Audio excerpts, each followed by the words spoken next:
again to Quickies. This is Ted, and here in Atlanta we have a very lovely visitor. You may have seen her in various movies that she's been in. The ever lovely and legendary Miss PJ Souls.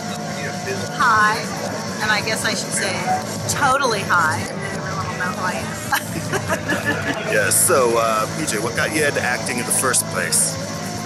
Well, you know, it's just something, I grew up around the world in different places, like I was born in Germany, I grew up in Casablanca, Morocco, Venezuela, and it was in Venezuela that they were having auditions in 6th grade for Hansel and Gretel, and I went up for the part of the witch.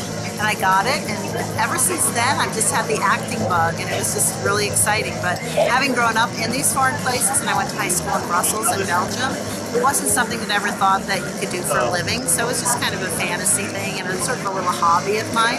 But once I went to college in New York State and my roommate lived in New York City for the summer, I went to stay with her because my parents had moved to Istanbul, Turkey by then, and I happened upon the Actors Studio, and I got a job there that summer, and one thing led to another, and I got an agent and just started doing commercials. So that's how I started my career, from being a language major to being an actress.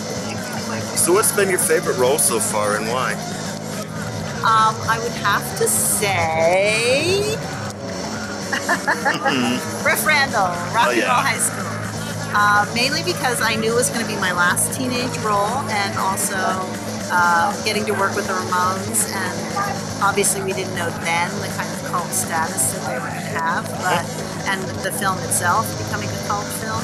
But I love the fact that it was a leading role, and that the energy and the positivity of Riff Randall was really exciting to me. I just wanted her to be energetic and just brimming with energy and excitement whenever you saw her on the screen. So what does the filmmaking world hold for PJ Souls in the future? What are your plans for the future? Well, like Riff Randall, I'm actually a real songwriter now, and my boyfriend and also my son-in-law, who's the lead singer, my boyfriend's the guitarist, we've written many songs together, and I have 6 songs that I'm a lyricist of co-written with them on their first album, and their band is called Cheap Rodeo. So it's kind of ironic, life imitating art. Riff Randall really is a songwriter, and I'm really hopeful. It's a country band, but you know, it's where my heart is. I've always written poetry. I think a lot of actors have hobbies and things that they do, you know, that are creative, and I'm still trying and working on my autobiography, which would be called The Totally Girl. So what would you be doing right now if you weren't acting? Like maybe songwriting, maybe?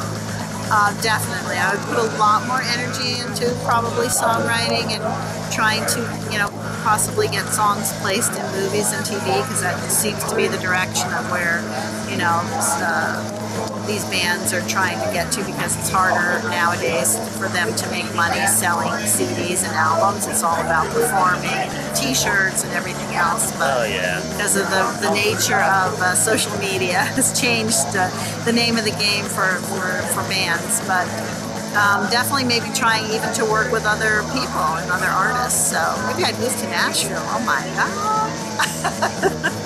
So what do you love most about acting, though?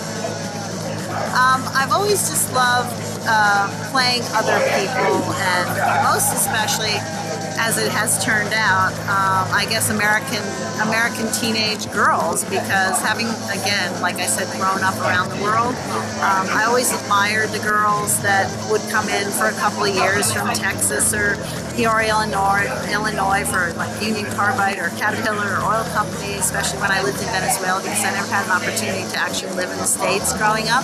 And these American girls just seem so cool to me. And like Sears Roebuck was our Bible on the coffee table where you would order, you know, your Christmas presents from. And I think that was sort of a challenge for me, because my father was from Holland, my mother from New Jersey, and I was just as un-American as you could be. But it's just sort of ironic that I'm known for, you know, Linda, who says totally, and Riff Randall, who got to hang out and write songs for the Ramones. And so it's kind of a subliminal goal that I think that was accomplished. What can I ask? What was the hardest part of your career? Well, I think since I was a person who started out in the 70s and in the 80s, obviously in my 30s, I always wanted to have a family, and I had my son Sky and my daughter Ashley. But in the 80s, it wasn't like it is today where, you know, being married or even, of course, having kids was something that the industry was happy about. So my agent would always say, don't tell anybody you have kids, don't talk about it at your audition. Whereas now everyone's taking pictures of everybody's kids and who's having whose kids and blah, blah, blah. It's more of a thing, you know. Of course, People magazine didn't exist to the extent that it did back then. So that was probably hard. And then when I started having my family, being away from them and also, you know, choosing which parts I thought I really wanted to do, because now I had children. But so I would say that's hard. And then, of course, getting older. You know, there's fewer and fewer parts, and the list of people ahead of me for wanting those parts has grown longer because it's very hard for, you know, older women to get good parts. What do you know about the business now that you wish you had known sooner? Well, it's just changed so much, so I don't know that I would have, you know, changed anything or done anything differently. I probably would have tried harder maybe to do more of a variety of roles, even though, you know, I did do Carrie Halloween, which people always peg me as a scream queen, but really, you know, after that I did Rock and Roll High School, and then Stripes, and I was in Private Benjamin and Sweet Dreams, and I did do a lot of television shows, Simon Double Dare, Airwolf.